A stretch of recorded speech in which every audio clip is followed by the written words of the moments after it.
Hello friends, எல்லோருக்கும் வணக்கம்.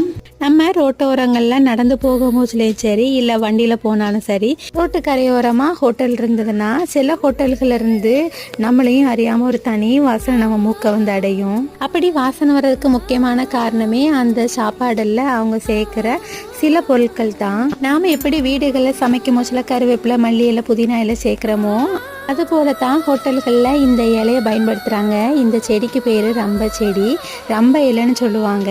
இந்த செடியிலேருந்து ஒரு இலையை நம்ம கிள்ளி போட்டாலே போதும், அவ்வளோ மனமாக இருக்கும். நம்ம வீடுகளில் குருமா செய்யும் போதும் சரி, இல்லை கறி குழம்பு, பிரியாணி, இது போல் எது செஞ்சால் நம்ம எதுலெல்லாம் மல்லியில் சேர்ப்போமோ அது போல் இந்த ரம்ப இலையும் சேர்த்துக்கிட்டா ரொம்ப மனமாக இருக்கும்னு ட்ரை பண்ணி பாருங்கள். ரம்ப இலை எப்படி சமையலுக்கு மனம் கொடுக்குமோ அது போல தான் நெய் காய்ச்சும் போதுல நாம் சேர்க்குற முருங்கை இலை நெய்க்கு ஒரு தனி மனத்தை கொடுக்குறதோட சத்தையும் அதிகமாக்குது. இந்த வீடியோ உங்களுக்கு யூஸ்ஃபுல்லாக இருக்குன்னு நினச்சிங்கன்னா ஒரு லைக் பண்ண மறக்காதீங்க.